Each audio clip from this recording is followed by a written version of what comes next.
Hi all, welcome to മിനിയുടെ പുതിയൊരു സെക്ഷനിലേക്ക് എല്ലാവർക്കും സ്വാഗതം. അപ്പോൾ ഇന്ന് നമ്മൾ കേരള ദേവസ്വം ബോർഡിൻ്റെ വൺ ടൈം രജിസ്ട്രേഷനെ പറ്റിയാണ് ഡിസ്കസ് ചെയ്യാൻ പോകുന്നത്. മാർച്ച് 29-ാം തീയതിയാണ് കേരള ദേവസ്വം ബോർഡ് ഗുരുവായൂർ ദേവസ്വം ബോർഡിൻ്റെ അണ്ടറിലേക്ക് പല നോട്ടിഫിക്കേഷനും പുറപ്പെടുവിച്ചിരിക്കുന്നത്. അപ്പോൾ നമ്മുടെ അപേക്ഷ സമർപ്പിക്കാനുള്ള അവസാന തീയതി എന്ന് പറയുന്നത് ഏപ്രിൽ 28-ാം തീയതി വരെയാണ്. നിലവിൽ അപേക്ഷ സമർപ്പിക്കാത്ത ഉദ്യോഗാർത്ഥികൾക്ക് നമ്മൾ വൺ ടൈം രജിസ്ട്രേഷൻ എങ്ങനെ ചെയ്യാമെന്ന് നോക്കാം. അപ്പോൾ ആദ്യമായിട്ട് നമ്മൾ ചെയ്യേണ്ടത് kdrb.kerala.gov.in എന്ന ലിങ്ക് യൂസ് ചെയ്ത് കേരള ദേവസ്വം ബോർഡിൻ്റെ ഒഫീഷ്യൽ വെബ്സൈറ്റിലേക്ക് എൻട്രി ചെയ്യുക. അപ്പോൾ ഈ ഒരു പേജിലേക്കായിരിക്കും നിങ്ങൾ എൻട്രി ചെയ്യുന്നുണ്ടാവുക. അപ്പോൾ എന്ത് ചെയ്യുക, ഇവിടെ അപ്ലൈ ഓൺലൈൻ എന്ന ഭാഗം ക്ലിക്ക് ചെയ്യുക. ഇത് ക്ലിക്ക് ചെയ്യുമ്പോൾ നിങ്ങൾ കിട്ടുന്ന ഭാഗം എന്ന് പറയുന്നത് കേരള ദേവസ്വം ബോർഡ് റിക്രൂട്ട്മെൻറ്റ് ബോർഡിൻ്റെ വൺ ടൈം രജിസ്ട്രേഷനും അതേപോലെ ഓൾറെഡി രജിസ്റ്റേർഡ് കാൻഡിഡേറ്റ്സിൻ്റെയും ഒരു പേജിലേക്കായിരിക്കും. അതിൽ വൺ ടൈം രജിസ്ട്രേഷൻ ചെയ്യേണ്ട കാൻഡിഡേറ്റ്സ് ആണെങ്കിൽ ഇവിടെ നിങ്ങളുടെ ആധാർ യൂസ് ചെയ്തിട്ടാണ് ഇവിടെ ഡാറ്റാസ് ഫിൽ ചെയ്യേണ്ടത്. അതിൽ നിങ്ങളുടെ ആധാറിൽ നിങ്ങളുടെ പേര് എങ്ങനെയാണോ മെൻഷൻ ചെയ്തത് അതേപോലെ വേണം ഇവിടെ പേര് കൊടുക്കാൻ. ഫോർ എക്സാമ്പിൾ ലീജ TA ഈ രീതിയിൽ വേണം കൊടുക്കാൻ. അതിനുശേഷം എന്താണോ നമ്മുടെ ആധാർ നമ്പർ അത് കൊടുക്കണം. അതൊരു 12 ഡിജിറ്റ് നമ്പർ ആയിരിക്കും. അത് ഇവിടെയാണ് നൽകേണ്ടത്. അതിനുശേഷം ഈ ബ്ലൂ ടിക്ക് ഇട്ടതിന് ശേഷം പ്രൊസീഡ് ബട്ടൺ ക്ലിക്ക് ചെയ്ത് കഴിഞ്ഞാൽ എന്ത് ചെയ്യും, ഈ ഒരു പേജ് മാറി നമ്മൾ എന്ത് ചെയ്യും, ഈ ഒരു ഭാഗത്തേക്ക് എത്തും. അതിൽ നെയിം ആസ് ഇൻ ആധാറും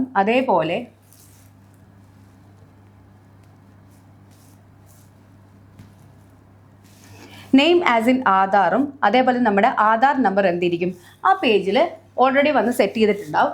അതിനുശേഷം നമ്മുടെ ഇമെയിൽ ID ഇവിടെ കൊടുക്കുക. അതേപോലെ നമ്മുടെ മൊബൈൽ നമ്പർ കറക്റ്റായിട്ട് കൊടുക്കുക. അതിനുശേഷം എന്ത് ചെയ്യുക, ഒരു പാസ്വേഡ് സെറ്റ് ചെയ്യുക. ഈ പാസ്വേഡ് എന്ന് പറയുന്നത് 8 ഡിജിറ്റ്സ് പാസ്വേഡാണ്. 8 ഡിജിറ്റ്സുള്ള ഒരു പാസ്വേഡ് ആയിരിക്കണം എന്ത് ചെയ്യേണ്ടത്, നമ്മൾ സെറ്റ് ചെയ്യേണ്ടത്.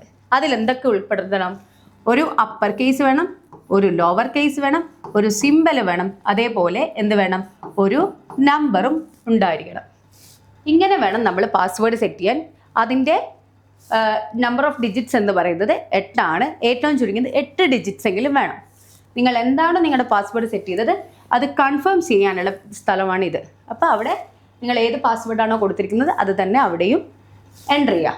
അതിനുശേഷം ഇവിടെ കൊടുത്തിരിക്കുന്ന കോഡ് എന്താണോ അത് വേണം ഇവിടെ ടൈപ്പ് ചെയ്യാൻ. അവിടെ അപ്പർ കേസ് ആണെങ്കിൽ അപ്പർ കേസ്, ലോവർ കേസ് ആണെങ്കിൽ ലോവർ കേസ്, നമ്പേഴ്സിൻ്റെ നമ്പേഴ്സ് അത് കറക്റ്റും ഇതിൽ തന്നെ വേണം നമ്മൾ എൻട്രി ചെയ്യാൻ. അതിനുശേഷം രജിസ്റ്റർ എന്ന ബട്ടൺ ക്ലിക്ക് ചെയ്ത് കഴിഞ്ഞാൽ അടുത്ത് പോകുന്ന പേജാണ് ഇത്. ഈ ഒരു പേജിലേക്ക് നമ്മൾ എൻട്രി ചെയ്യും. ഇതിനു മുന്നേ നമുക്കൊരു OTP നമ്മുടെ ഫോണിലും അതേപോലെ മെയിലിലും വന്നിട്ടുണ്ടാവും. ആ OTP യൂസ് ചെയ്തിട്ട് വേണം എൻട്രി ചെയ്യാൻ. അപ്പോൾ ഇങ്ങനത്തെ ഒരു പേജിൽ home, my profile, notification, application ഇത്രയും ഉണ്ടാവും. അതിൽ നമുക്ക് എന്ത് ചെയ്യണം, മൈ പ്രൊഫൈലാണ് നമ്മൾ എന്ത് ചെയ്യേണ്ടത്, എടുക്കേണ്ടത്. മൈ പ്രൊഫൈൽ എന്ന ഭാഗമാണ് നമ്മൾ ക്ലിക്ക് ചെയ്യേണ്ടത്. അതിലാണ് നമ്മൾ നമ്മുടെ പേഴ്സണൽ ഡീറ്റെയിൽസും എഡ്യൂക്കേഷണൽ ഡീറ്റെയിൽസും എക്സ്പീരിയൻസ് സർട്ടിഫിക്കറ്റും അങ്ങനെയുള്ള പല കാര്യങ്ങളും നമ്മൾ കൊടുക്കേണ്ടത് എവിടെയാണ്, മൈ പ്രൊഫൈൽ എന്ന സെക്ഷനിലാണ്. ഈ ഒരു മൈ പ്രൊഫൈൽ എടുക്കുന്നതിന് മുന്നേ നിങ്ങൾ നിങ്ങളുടെ ഫോട്ടോയും അതേപോലെ സിഗ്നേച്ചറും എന്തായിരിക്കണം, ഒരു സോഫ്റ്റ് കോപ്പി എടുത്തു വെക്കണം. അതിൻ്റെ സൈസ് എന്ന് പറയുന്നത് 30 KB ആണ്. അതിൽ ഫോട്ടോയിൽ നിങ്ങളുടെ പേരും മെൻഷൻ ചെയ്യണം, ആ ഫോട്ടോ എടുത്ത ദിവസവും മെൻഷൻ ചെയ്യണം. ഫോട്ടോയുടെ കാലാവധി എന്ന് പറയുന്നത് നിങ്ങൾ അപ്ലോഡ് ചെയ്യുന്നതിൻ്റെ 3 മാസത്തിനുള്ളിലായിരിക്കണം. അതിന് മുന്നേ ഉള്ളതാണ് ആ ഫോട്ടോ നെഗ്ലക്റ്റ് ആയിപ്പോ. അതുകൊണ്ട് ലേറ്റസ്റ്റ് ഫോട്ടോ തന്നെ വേണം അപ്ലോഡ് ചെയ്യാൻ. അപ്പോൾ ഇനി മൈ പ്രൊഫൈൽ കയറി കഴിഞ്ഞാൽ ഈ ഒരു പേജിലേക്കായിരിക്കും നിങ്ങൾ എത്തുക. ഇത് നിങ്ങളുടെ പേര്, പൂർണ്ണമായ പേര്. ഓൾറെഡി നിങ്ങൾ ആധാറിൻ്റെ ഇത് വെച്ച് ചെയ്യുന്നതുകൊണ്ട് പേര് അവിടെ സെറ്റായിരിക്കും. പേര് അവിടെ വന്ന് കിടക്കുന്നുണ്ട്. അതുപോലെ മെയിൽ അഡ്രസ്സിലും അവിടെ വന്നിട്ടുണ്ടാവും.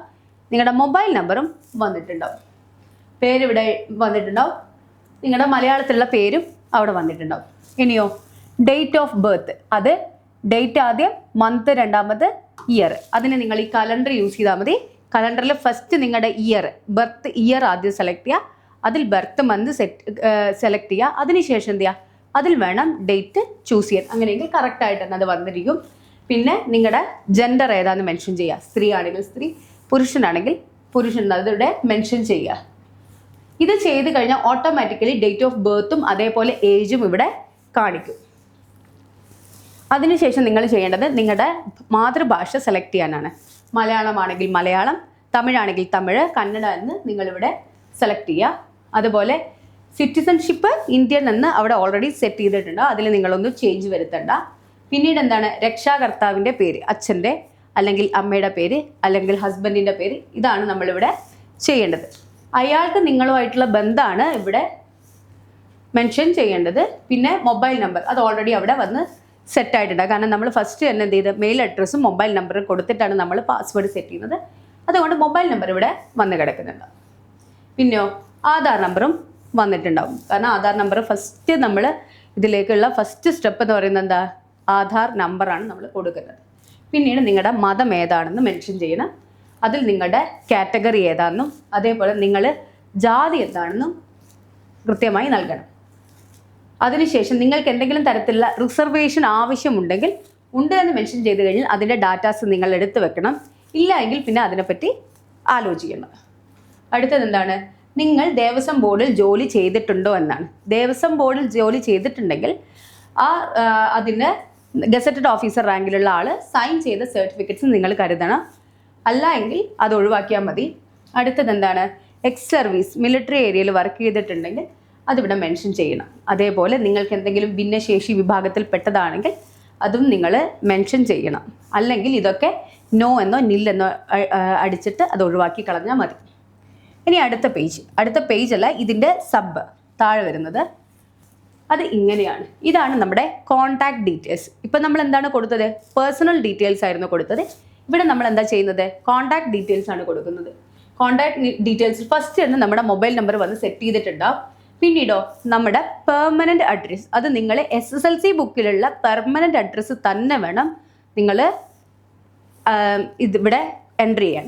അപ്പോൾ ആദ്യം എന്ത് ചെയ്യണം, ഹൗസ് നമ്പർ, അതിനുശേഷം ഹൗസ് നെയിം, പ്ലേസ് അല്ലെങ്കിൽ സ്ട്രീറ്റ്, പിന്നെ സംസ്ഥാനം, ജില്ല, പിൻകോഡ്, ഇത് കറക്റ്റായിട്ട് ചെയ്യണം. നിങ്ങളുടെ കമ്മ്യൂണിക്കേഷൻ അഡ്രസ്സ് എന്ന് പറയുന്നത് നിങ്ങളുടെ പെർമനൻറ്റ് അഡ്രസ്സ് അല്ല എങ്കിൽ ഇവിടെ നിങ്ങളത് ടൈപ്പ് ചെയ്യണം.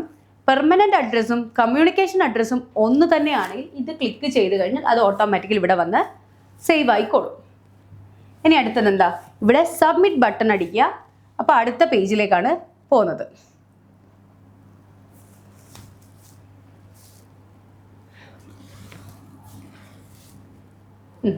അടുത്ത പേജ് എന്ന് പറഞ്ഞു കഴിഞ്ഞാൽ നിങ്ങളുടെ ഫോട്ടോസും സിഗ്നേച്ചറും അപ്ലോഡ് ചെയ്യാനുള്ള പേജാണ്. നമ്മുടെ ഫോട്ടോൻ്റെയും സിഗ്നേച്ചറിൻ്റെയും സൈസ് എന്ന് പറയുന്നത് 30 KB ആണ്. ഫോട്ടോയിൽ കൃത്യമായിട്ട് നിങ്ങളുടെ പേരും നിങ്ങൾ ഫോട്ടോ എടുത്ത തീയതിയും മെൻഷൻ ചെയ്യേണ്ടതാണ്. ഇത്രയും കാര്യങ്ങളാണ് ഇവിടെ നിങ്ങൾ ശ്രദ്ധിക്കേണ്ടത്.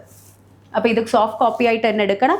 എന്നിട്ട് വേണം അപ്ലോഡ് എന്നുള്ള ഈ ഒരു ഓപ്ഷനിൽ വേണം നിങ്ങൾ എന്ത് ചെയ്യണം, ക്ലിക്ക് ചെയ്തിട്ട് വേണം ഫോട്ടോസ് അപ്ലോഡ് ചെയ്യാൻ. ഇത്രയും കാര്യങ്ങളാണ് നമ്മൾ എന്ത് ചെയ്യേണ്ടത്, നമ്മുടെ പേഴ്സണൽ ഡീറ്റെയിൽസിൽ നമ്മൾ എൻ്റർ ചെയ്യുന്ന കാര്യങ്ങൾ.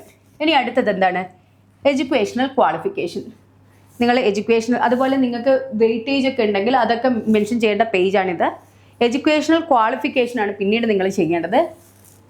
അതിൽ നിങ്ങളുടെ SSLC ആണെങ്കിൽ SSLC, +2 ആണെങ്കിൽ +2, ഏതാണോ നിങ്ങളുടെ എഡ്യൂക്കേഷണൽ ബാക്ക്ഗ്രൗണ്ട് അതനുസരിച്ച് വേണം നിങ്ങൾ എന്ത് ചെയ്യേണ്ടത്, എഡ്യൂക്കേഷണൽ ക്വാളിഫിക്കേഷൻ എൻ്റർ ചെയ്യേണ്ടത്. അതിനുശേഷം നിങ്ങൾ എന്ത് ചെയ്യണം, എക്സ്പീരിയൻസ് ഡീറ്റെയിൽസ്, നിങ്ങൾക്ക് എന്തെങ്കിലും തരത്തിലുള്ള വർക്ക് എക്സ്പീരിയൻസ് ഉണ്ടെങ്കിൽ അതിൻ്റെ ഡീറ്റെയിൽസ് കൊടുക്കേണ്ട സെക്ഷനാണ് ഇത്.